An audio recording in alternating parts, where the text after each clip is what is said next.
여러분 안녕하세요. 파워엔의 권빠빠예요. 지난번에 프랑스군과 영국군의 라운드, 그리고 독일군의 표제를 소개했었죠? 오늘은 미군의 표제에 대해 알아보려 해요. 미군의 라운드들이 있을까요? 있어. 내가 있는 거 알아. 하고 생각한 사람이 적지 않을 것 같아요. 맞아요. 미군도 라운드들이 있어요. 전쟁사를 꽤 아는 사람이라면 이런 걸 머리에 떠올렸을 듯 해요. 미군은 이렇게 생긴 라운드를 1919년부터 1942년까지 썼어요. 방금 본 라운들로 유명한 부대 중에 일명 플라잉 타이거스가 있죠. 플라잉 타이거스는 미군으로 구성된 중국군 항공대를 가리켜요. 미군으로 구성된 중국군이라니 이게 무슨 소리지? 싶을 텐데 미국이 일본과 전쟁에 돌입하기 약 8개월 전인 1941년 4월에 결성된 플라잉 타이거스는 당시 현역이던 미군 전투기 조종사가 전역한 뒤 중국군에 다시 입대하는 형식으로 만들어진 부대였어요. 좀 더 기술적으로 설명하자면 일본과 전쟁 중이던 장개석의 중국군이 미국인으로 구성된 민간 군사기업인 플라잉 타이거스를 돈 주고 고용하는 형식을 갖췄죠. 부대의 전권은 예비역 미군 소령인 클레어 리셔널트가 행사했고요. 더불어 플라잉 타이거스의 조종사는 자신이 격추한 일본기 한 대당 거의 한 달치 월급을 추가 보너스로 받기로 약속받았죠. 말하자면 플라잉 타이거스는 외인 부대라기보다는 용병 부대였던 셈이죠. 가상의 전투기 용병 부대를 소재로 한 1980년대 일본 만화 에리아 88의 모티브이기도 했고요. 가운데 보이는 플라잉 타이거스의 호랑이 그림 휘장은 월트 디즈니 회사에서 그린 거였어요. 막상 플라잉 타이거스의 조종사들은 너무 고양이 느낌이 난다며 부대 휘장을 좋아하지 않았다고 해요. 사실 플라잉 타이거스가 사용하던 라운드들보다 이쪽이 더 익숙하지요. 지금 오른쪽에 보이는 건 1947년부터 현재까지 쭉 사용되고 있는 미군 라운드들과 기본 모양이 같아요. 플라잉 타이거스가 사용하던 거에서 가운데 빨간 원을 없애고 가운데 빨간 선이 있는 하얀 네모를 양옆으로 붙인 모양이죠. 짐작하겠지만 미군 라운드의 하얀 별과 파랑 및 빨강 색깔은 미국 국기인 성조기에서 가져온 거고요. 그림처럼 회색으로 칠한 건 눈에 덜 띄도록 의도한 거지요.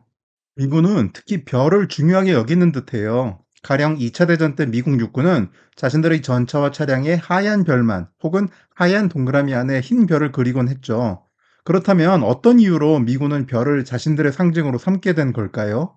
미국의 시작이 1776년 독립선언인 걸 모르는 사람은 없죠.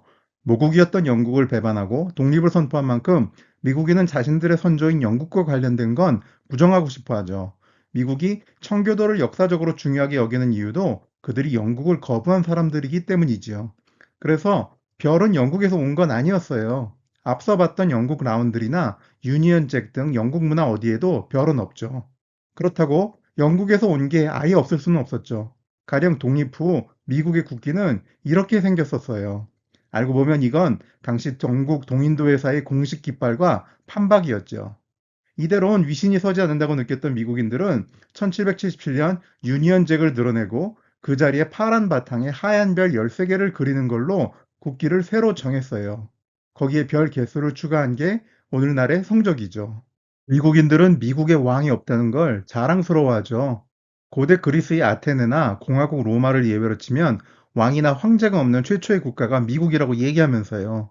그 주장은 완벽한 사실은 아니에요. 일례로 930년 아이슬란드에서 이른바 왕이 없는 아이슬란드 연방이 세워졌죠. 세습되는 왕이 없던 아이슬란드 연방은 1262년까지 존속했어요. 또 미국인들 중 나라엔 모름지기 왕이 있어야 한다고 생각하는 사람들이 없지 않았죠. 가령 아직 독립전쟁 중이던 1782년 미국 대통령 조지 워싱턴의 부하였던 대령 루이스 니콜라는 워싱턴에게 우리의 왕이 되어달라는 편지를 보내기도 했죠. 워싱턴은 거절했지만 모두가 워싱턴 같진 않잖아요. 완전한 부에서 새로운 게 생겨나는 건 불가능하죠. 자신들이 특별하다고 믿는 미국인들도 여전히 뭔가의 후예임을 주장하고 싶어 해요. 서양의 전통과 문화는 크게 두 개의 기둥으로 이루어져 있어요. 하나가 지난번에 살짝 살펴본 그리스도교라면 다른 하나는 바로 로마지요. 국가로서 미국은 공화국 로마의 후예임을 주장해요. 그럼 공화국 로마를 상징하는 표지엔 뭐가 있을까요? 온갖 신을 섬긴 로마답게 여러 가지를 들 수 있죠. 가령 로마를 세웠다는 로물루스와 레무스에게 젖을 물려 키운 늑대 암컷을 비롯해 나무 몽둥이 다발을 묶은 도끼로서 결속을 통한 힘을 상징하는 파스케스, 또 로마 원로원과 시민을 뜻하는 라틴어 약어인 SPQR 같은 게 대표적이죠. 하지만 이런 것들은 미국과는 무관하죠. 그럼 미국은 뭘 갖고 자신들이 공화국 로마를 계승했다고 하는 걸까요? 그건 바로 라틴어로 아큘라라고 부르는 독수리였어요. 로마인들에게 독수리는 로마의 주신인 유피테르가 변신한 동물이었죠. 신에 관해선 많을수록 좋다는 생각을 가졌던 로마인들이 그리스의 신인 제우스를 그대로 가져와 이름만 유피테르로 바꿔 숭배한 거였어요. 약 5천 명으로 구성되는 로마군의 부대 단위인 레기오는 각각 고유의 상징물이 있었는데 사실 아킬라가 유일한 상징은 아니었어요.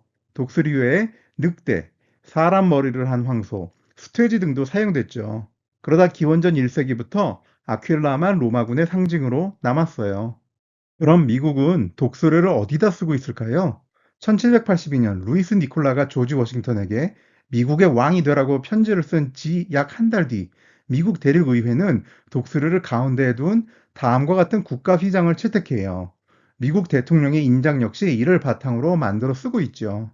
미국을 상징하는 이른바 흰 머리수리를 미국 건국의 아버지로 일컬어지는 벤저민 프랑클린은 개인적으로 마땅치 않게 여겼다고 해요. 1784년 친구에게 보낸 편지에서 흰머리 수리가 정직하게 먹고 살지 않고 참새만 한 킹버드에게 쫓겨나는 순전한 겁쟁이라는 이유에서요. 알고 보면 로마의 아킬라를 가져다 쓴 건 미국 말고도 많이 있었죠. 일단 324년이라는 시간 차이도 불구하고 로마의 계승자를 자처한 신성 로마 제국이 국기에 아킬라를 나타낸 건 뭐라고 하긴 그렇죠. 비록 18세기 프랑스의 볼테르가 신성 로마 제국을 두고 신성하지도 않고 로마도 아닌데 제국도 아니라고 평하긴 했지만요. 또 1472년 러시아의 이반 3세는 19년 전에 멸망한 동로마 제국의 공주 소피아 팔라이올로기나와 재혼하면서 동로마의 상징인 머리가 둘 달린 독수리를 러시아의 국가 휘장으로 삼았죠. 이제부턴 러시아가 로마의 적통이라는 의미였어요. 지금까지 살펴봤지만 미국의 상징처럼 여겨지는 별은 로마와는 아무런 상관이 없었어요. 또한 별은 영국과도 아무런 관련이 없죠. 그렇다면 도대체 미국은 어디서 별을 가져온 걸까요? 방금 한 질문에 답을 얻으려면 우선 미국이 사용하는 별에 대해 좀 더 알아볼 필요가 있어요. 별을 나타내는 기호가 꼭 그것만 있진 않거든요. 가령 루브엘 히즈브라고 불리는 팔각별은 이슬람 세계에서 널리 사용되고 있고 다비드의 별이라는 이름으로 불리는 육각별도 있고요. 팔각별과 육각별이 각각 이슬람교 및 유대교와 관련이 깊은 건 두말할 필요도 없겠죠. 오각별과 관련이 깊은 종교는 피타고라스교예요. 스스로를 태양과 예언의 신 아폴론의 아들이라 여겼던 피타고라스는 숫자에 신비가 깃들어 있다고 믿었죠. 피타고라스의 가르침을 따르던 이들에게 수학을 배움은 곧 아폴론을 숭배하는 수단이었고요.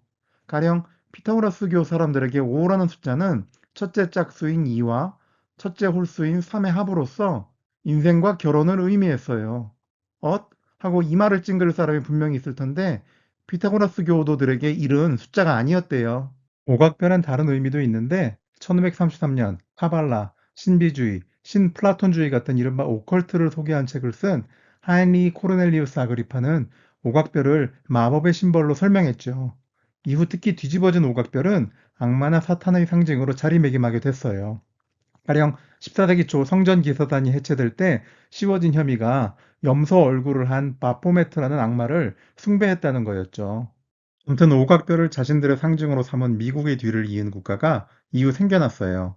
1817년 에스파냐로부터 독립한 칠레가 국기에 오각별을 그려 넣었고 1844년 오스만 튀르키예가 초승달과 함께 있는 오각별을 국기로 삼았죠. 더 흥미로운 건 빨간 오각별을 자신들의 상징으로 삼은 소비에트 연방과 빨간 바탕에 노란 오각별을 5개 국기에 새긴 중국에 이해겠지요. 조금 더 흥미로운 건 이걸 것 같아요. 사실 맨 앞에서 봤던 미군 라운드리 최초의 미군 라운드는 아니라는 점이에요. 미군은 1918년부터 1919년까지 프랑스군 라운드를 그대로 베낀 듯한 걸 썼죠.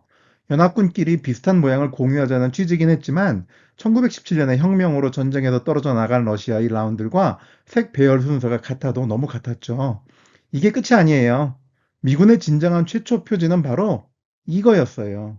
1916년 멕시코 혁명가인 판초 빌라를 잡는다며 멕시코 영토에 무단으로 침입했을 때 미군은 자신들의 비행기에 빨간 오각별을 그려 넣었죠. 오늘 이야기 어떠셨나요? 그럼 여러분, 나중에 다시 만나요. 건빠빠이 파워 앤!